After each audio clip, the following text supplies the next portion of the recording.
What would you do if survival meant becoming the very thing you feared most? Imagine being imprisoned in a foreign country, isolated from everything you know, facing years of interrogation and torture. Then one day, your captors make you an offer. They'll give you your freedom, but there's a price. You have to kill someone first. Not in battle, not in self-defense, but in cold blood, up close, with your own hands. This wasn't just a hypothetical scenario dreamed up by thriller writers. This was a real tactic used by the KGB to break prisoners psychologically and turn them into compromised assets who could never escape their control. The weapon they used for these forced executions was so small, so perfectly concealed, that the victim would never see it coming.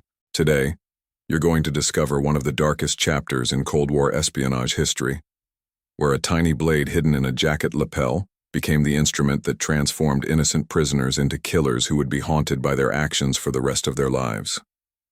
East Berlin, March 1962.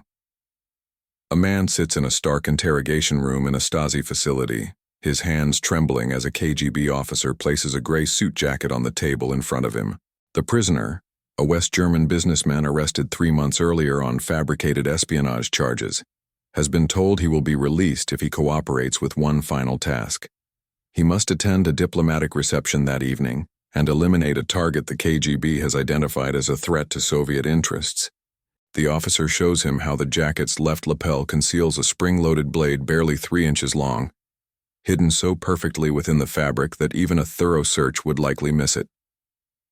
A simple squeeze of the lapel releases the blade. The prisoner is told the kill must look like a heart attack or sudden collapse. He will approach the target, embrace him as if greeting an old friend, deploy the blade into the target's lower back at a precise angle that will pierce the kidney and cause rapid internal bleeding, then calmly walk away as the victim collapses. By the time medical help arrives, he will be across the border. The prisoner's hands shake harder as he realizes this is not a test or a bluff. This is real, and his choice is simple: become a murderer, or remain in this cell forever. Before we dive deeper into this disturbing story, if you're finding this content revealing about the psychological tactics of Cold War intelligence operations, hit that like button below, subscribe to the channel so you don't miss more hidden stories from espionage history, and tell me in the comments, did you know the KGB used these methods? Now let's discover how Soviet intelligence perfected the art of turning victims into perpetrators. The lapel knife was not originally a KGB invention, but rather a British Special Operations executive weapon developed during World War II for use by resistance fighters and covert operatives in Nazi-occupied Europe. The original design, created at Station 9, the SOE's secret weapons development facility, was a masterpiece of concealment engineering. A thin, razor-sharp blade made from high-carbon steel was housed in a spring-loaded mechanism sewn directly into the lapel of a suit jacket or coat. The wearer could activate it with a specific squeezing motion that would be invisible to observers, causing the blade to shoot forward approximately 2 inches from the fabric. It was designed for close-quarters assassination when firearms were impossible to conceal or too loud to use. After the war, examples of these weapons fell into Soviet hands through various channels, including captured SOE operatives and recovered equipment from espionage operations. What made the KGB's adoption of this weapon particularly sinister was not the technology itself, but how they chose to use it. While the British had designed the lapel knife as a tool for trained operatives fighting against Nazi occupation, the KGB saw a different application entirely. Their psychological warfare experts recognized that forcing someone to commit murder was one of the most effective ways to compromise them permanently.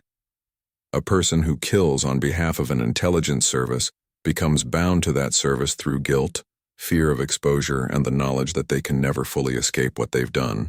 The lapel knife was perfect for this purpose because it required the user to get extremely close to the victim, to embrace them or stand beside them, making the act intensely personal and psychologically traumatic.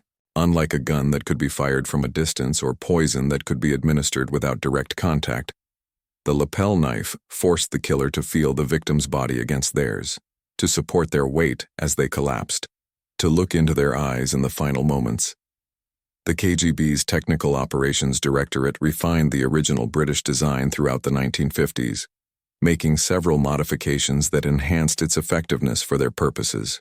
The blade was shortened slightly to reduce the risk of the weapon being discovered during casual contact, but remained long enough to cause fatal wounds when deployed correctly. The spring mechanism was redesigned to be even more silent, eliminating the faint click that the original SOE version produced. The housing was constructed from materials that would not trigger metal detectors of the era, using specially treated ceramics and hardened plastics combined with minimal steel components. Most significantly, the KGB developed multiple installation methods, so the weapon could be concealed not just in lapels but in coat collars, jacket cuffs, and even the reinforced seams of dress shirts. This versatility meant that targets being prepared for forced execution operations could be fitted with weapons appropriate to whatever social situation the kill would occur in. Training prisoners to use the lapel knife was a carefully orchestrated psychological operation in itself. The process typically began after months of interrogation, and isolation had broken down the prisoners' resistance and left them desperate for any possibility of release. KGB handlers would present the forced execution as the prisoner's only path to freedom, framing it as a simple transaction, one death in exchange for their life and liberty. The initial training used dummies and detailed anatomical instruction, teaching the prisoner exactly where and how to strike to cause maximum internal damage with minimal external evidence. Instructors emphasized that the victim must not cry out or struggle visibly, so the attack had to be swift, precise, and targeted at areas where a blade wound would not be immediately apparent to nearby observers. The psychological conditioning was brutal and methodical. Prisoners were forced to practice the killing motion hundreds of times until it became muscle memory. They were shown photographs and dossiers of their intended target, often including false or exaggerated information designed to make the victim seem deserving of death. Some prisoners were told their target was a Nazi war criminal who had escaped justice. Others were told the target was a traitor responsible for the deaths of innocent people. These lies helped some prisoners rationalize what they were being forced to do, though the KGB's true motivation was usually entirely different, ranging from eliminating political inconveniences to creating diplomatic incidents that could be exploited. The handlers would also remind prisoners constantly that refusal meant not just continued imprisonment, but potential harm to family members, leveraging every pressure point they had identified during interrogation. If you're finding this content fascinating, hit that like button and subscribe to the channel for more stories about the psychological warfare tactics and covert operations that defined Cold War espionage.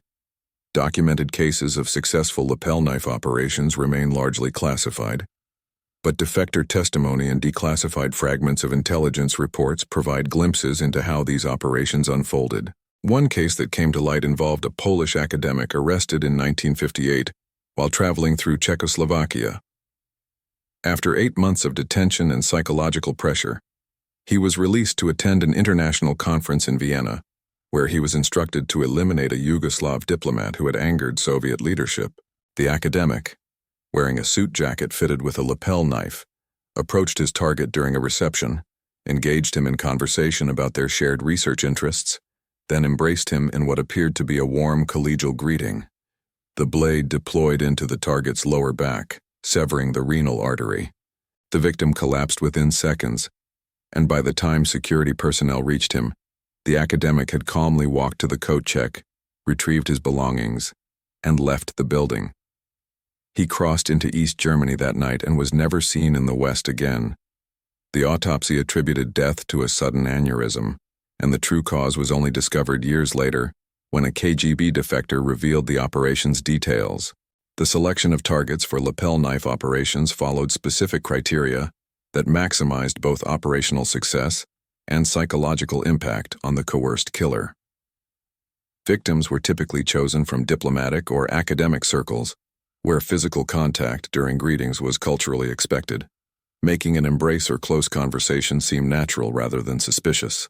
The KGB preferred situations where the target would be in a crowded setting surrounded by potential witnesses, paradoxically making it easier for the attacker to blend in and escape during the confusion following the victim's collapse.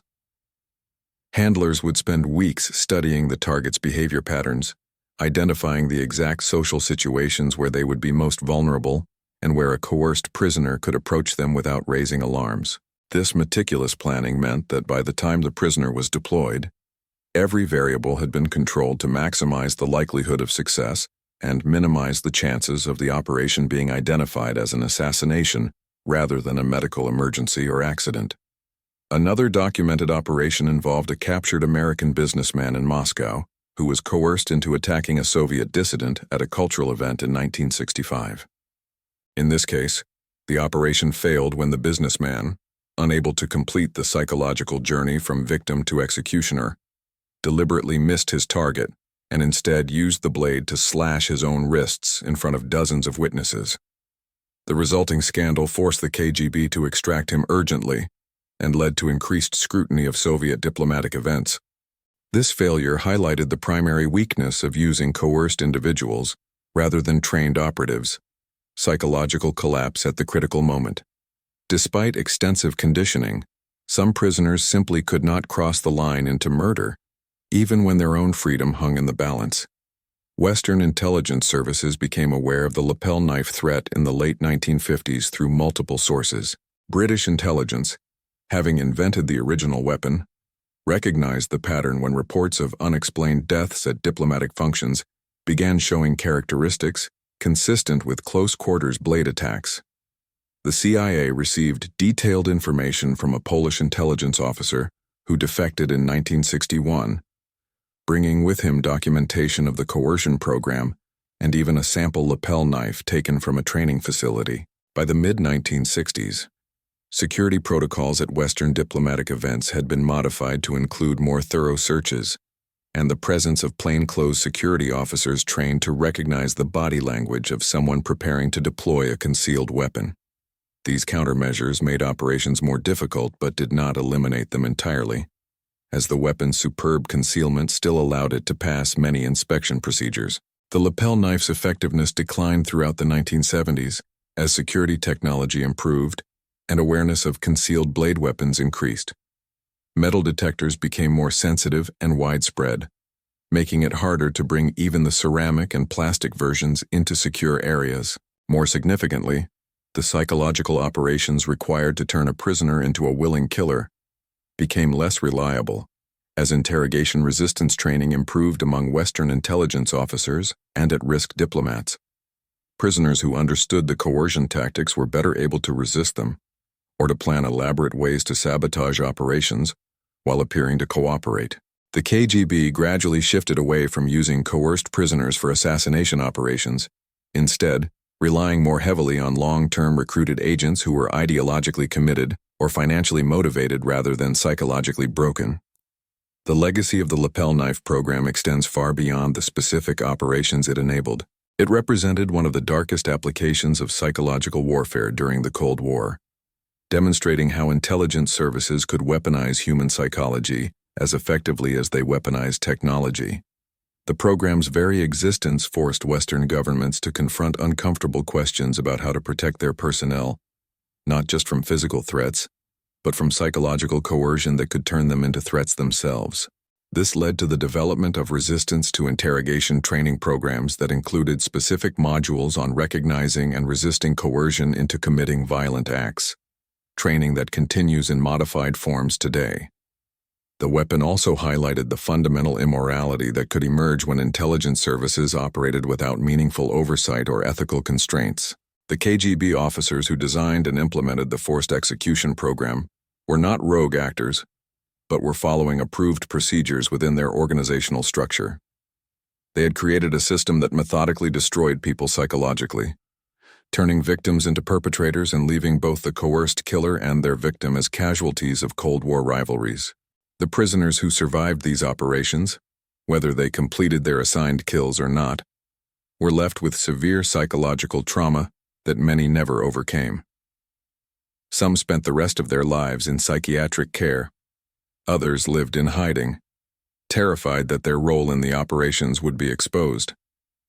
A few eventually came forward to testify about their experiences, providing crucial evidence about the program's scope and methods.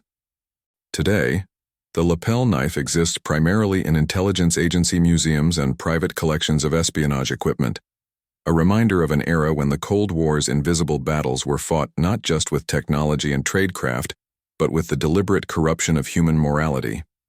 Modern intelligence services face different operational environments and use different methods, but the fundamental lesson of the lapel knife program remains relevant. The most devastating weapons are often not the ones that kill, but the ones that transform good people into instruments of violence against their will. Those tiny blades hidden in jacket lapels proved that sometimes the greatest victory in espionage is not eliminating an enemy, but turning them into something they can never escape. A killer who will carry the weight of that act forever, bound by guilt and fear to the very organization that destroyed their innocence.